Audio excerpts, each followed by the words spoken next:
droite. droit என்றால் எங்களுடைய உரிமை. droite என்றால் வலது பக்கம்.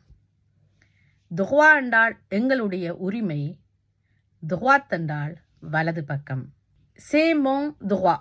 இது என்னுடைய உரிமை. je dois tourner à droite என்று சொன்னால் நான் வலது பக்கம் திரும்ப வேண்டும். tu n'as pas le droit de faire. உனக்கு அதை செய்ய உரிமை இல்லை. tu ne dois pas tourner à droite. நீ வலது பக்கம் திரும்பக்கூடாது. இரண்டிற்கும் வேறுபாடு இருக்கிறது. droit D-R-O-I-T, droite D-R-O-I-T-E என்று வரும். இன்றிலிருந்து droit, droite இரண்டுக்குமான வேறுபாடை பார்த்து தெரிஞ்சு கொள்ளுங்க. வணக்கம்.